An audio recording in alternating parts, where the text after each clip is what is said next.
मित्रांनो, काल आपण रेशन कार्डवरती एक व्हिडिओ बनवला होता की रेशन कार्डवर जे पैसे आले ते तुम्ही डायरेक्टली तुमच्या बँक खात्यामध्ये कसे घेऊ शकता। मित्रांनो, त्याचं मूळ लपलेलं आहे ते म्हणजे 28 फेब्रुवारी 2023च्या GR मध्ये।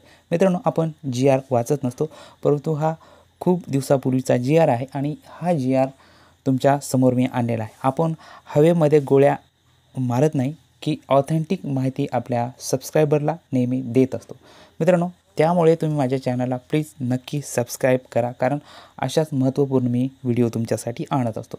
मित्रांनो, हा GR आहे औरंगाबाद व अमरावती विभागातील सर्व, तसेच नागपूर विभागातील वर्धा जिल्ह्यातील APL केसरी शिधापत्रिकाधारक शेतकऱ्यांना अन्नधान्याऐवजी थेट रक्कम हस्तांतरण योजना सुरू करण्याबाबत।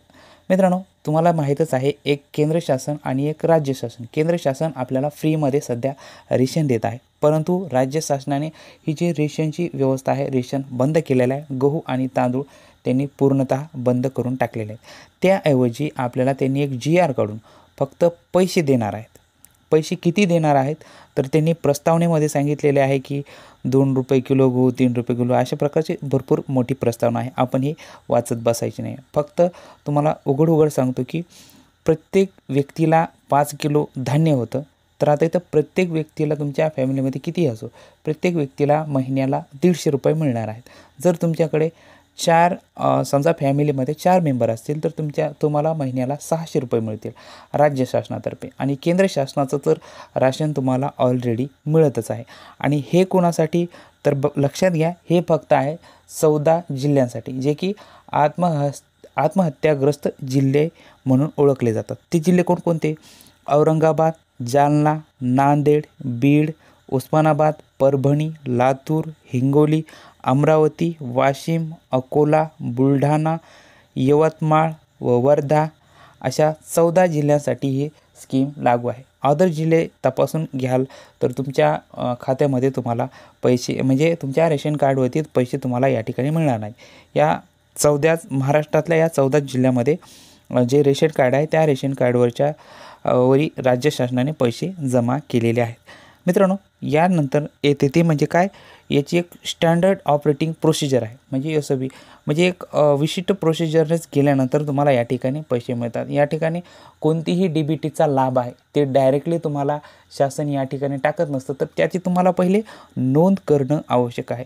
तुम्हाला ती कशी नोंद करायची, तुम्हाला नोंद करण्यासाठी कुठे जायचं आहे, या सर्वांचा आपण या ठिकाणी अभ्यास आपण करणार आहोत। मित्रांनो, या GR मध्ये त्यांनी सांगितलेलं आहे की RCMS वर तुम्ही नोंद करू शकता, ऑनलाईन किंवा ऑफलाईन।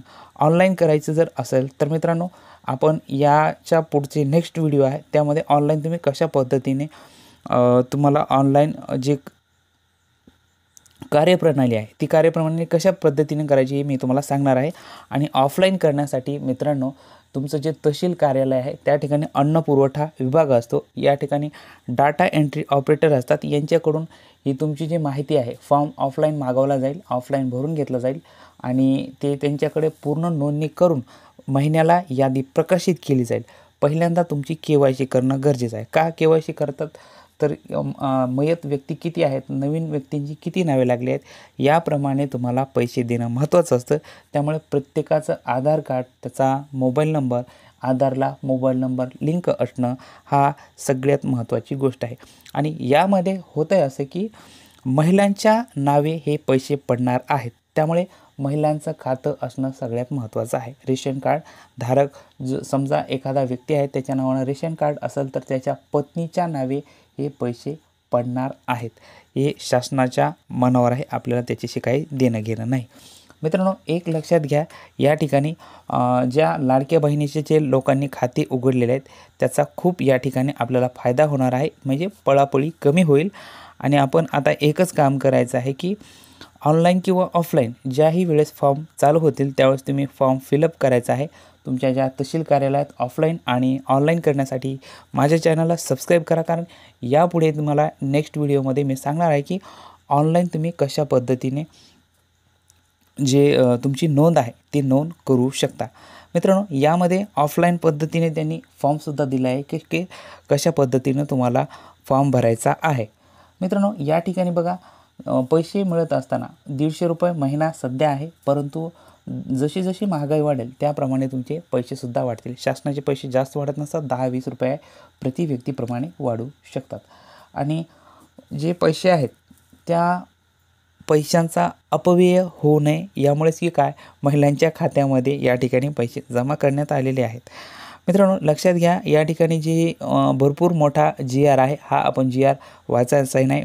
मेन मुद्दे मी तुम्हाला या ठिकाणी सांगितलेले आहेत. मित्रांनो, हे बघा, तुम्हाला जर GR पाहिजे असेल तर मी डिस्क्रिप्शन बॉक्समध्ये GR तुम्हाला देऊन टाकेल. हा तुम्ही GR पूर्ण वाचून घ्यायचा आहे. मित्रांनो, हे बघा, तुम्हाला शेवटी एक फॉर्म दिलेला आहे. या फॉर्म अशा प्रकारे आहे. अर्जदाराचे नाव म्हणजे कुटुंब प्रमुखाचे नाव व पत्ता. या ठिकाणी बघा, अर्जदाराचे नाव या ठिकाणी तुम्हाला महिलेचेच लिहायचे आहे. म्हणजे कुटुंब प्रमुखापेक्षा महिलेच्या खात्यामध्ये पैसे जाणार आहेत, त्यामुळे महिलेचं नाव, शिधापत्रिकेचा क्रमांक मी तुम्हाला कालच्या व्हिडिओमध्ये सांगितलेलं आहे की मेरा रेशन थ्रू तुम्ही शिधापत्रिका जरी हरवली असेल तर तुम्हाला त्याच्यातून क्रमांक हा मिळत असतो.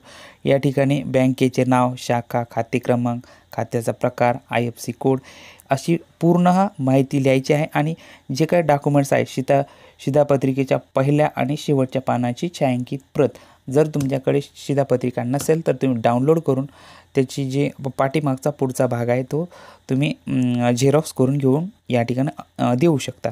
मित्रांनो, बँक पासबुकच्या खात्याचे जे पहिलं पेज आहे ते पेज, आणि या ठिकाणी कुटुंब प्रमुखाचे नाव व स्वाक्षरी, या ठिकाणी महिलेचं नाव लिहायचं आहे आणि सिग्नेचर करायची किंवा अंगठा करायचा आहे आणि तुम्हाला तहसील कार्यालयामध्ये द्यायचं आहे.